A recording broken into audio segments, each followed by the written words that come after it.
I'm Aaron Baker from PhoneDog.com, and it's a first impressions video of the LG Nexus 5, known as the Google Nexus 5. Is it the best Android phone on the market? Well, I've got a few first impressions, and I'm going to share them with you right now. I've had the Nexus 5 for about 24 hours now, and I have a couple of first impressions on this device. It hasn't been quite long enough to do a full video review, so I'm hoping you'll enjoy this quick video synopsis of what I think about LG's, and actually Google's flagship device, at least at the moment, the Nexus 5. I'm on Twitter at PhoneDog_Aaron. Let me know what you think of this quick video first impressions. If you want to see this into a regular segment, I'd love to hear from you on Twitter. So we'll talk a bit about the pros and cons of this device just really quickly. And first of all, I want to talk about a pro that I found myself, at least in the past 24 hours, enjoying: the design of this device. And keep in mind, just for a quick tech recap, this thing has a quad-core 2.26 gigahertz Snapdragon 800 CPU. It's got 2 gigabytes of RAM, a 4.95-inch 1080p HD display, 8-megapixel camera. So from a specs perspective, this is definitely a high-end device, but what's really great about it, the unlocked price point. This thing is $349 for the 16 gigabyte version, which is actually this model, and 32 gigabytes will cost you $399. So comparatively speaking, it's a steal to get an unlocked device for $350, and it's got a lot to like. It brings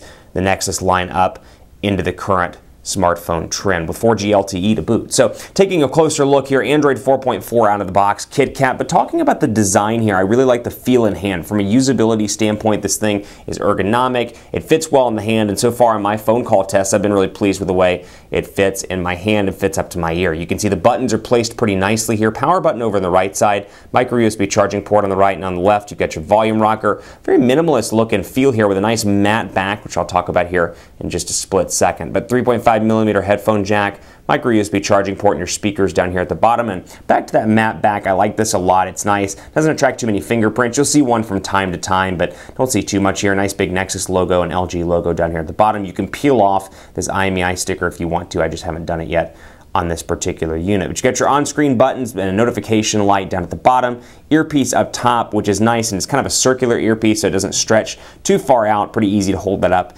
against your ear. And then nice fit in the hand, like I said. So when holding this in the hand, easy access to the buttons on the side, volume rocker here along with the power button, and at a 5-inch display, or 4.95-inch display if you want to be technical. It's big but still pocketable in comparison to some of the other big devices on the market that some people don't like just for the size.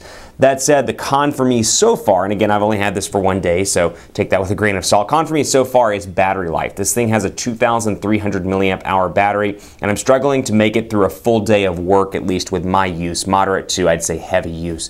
I'm still testing this. This is not a final number or final verdict by any stretch of the imagination, but still struggling, at least in comparison to some of the other devices. The HTC One, the Galaxy S4, the Note 3, the G2, all perform better for me, at least in battery life tests. So keep that in mind. Now, Android 4.4 has a lot of great benefits here. Android 4.4 looks new. It's a vanilla version running as you would expect on the Nexus 5 here. Hangouts has replaced the SMS application, which I've never been a huge fan of Hangouts. Love Google Talk. Don't care for Hangouts, at least the implementation of it. And I find it to be a little bit confusing when using Hangouts as my SMS application. So I'll talk more about that in the full review. Not quite ready to make a verdict on that either, but still having some trouble integrating Hangouts with my SMSs, with my Hangouts via email, etc. I'll talk more about that in the full review, but just a teaser while we get started in the first impression. So here you can see the applications. Looks very similar to something you would see from Oppo or perhaps Huawei. No more widget shortcut, if you will, up top in the actual applications area, but you do get these nice big icons on top of this 1080p HD display. Really a nice display all around. Again, specs, this thing doesn't disappoint, and you've got your recent applications, your home, and your back buttons down here at the bottom. Now, continuing along, hardware is nice, the external build quality is nice, KitKat is quite nice. Battery is really the biggest con for me overall, at least in my use. But so far, fast. This thing is a zippy device all around, little to no lag.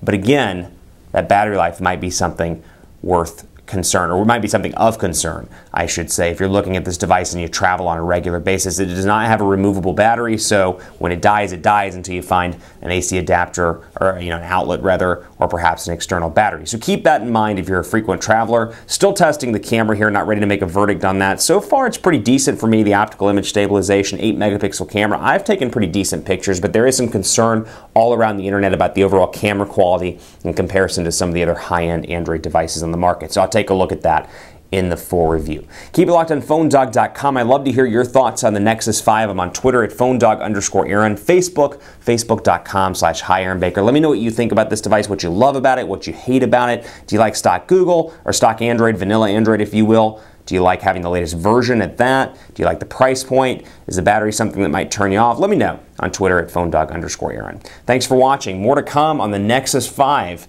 one of the most popular, anticipated devices of the year on PhoneDog.com. I'll see you next time.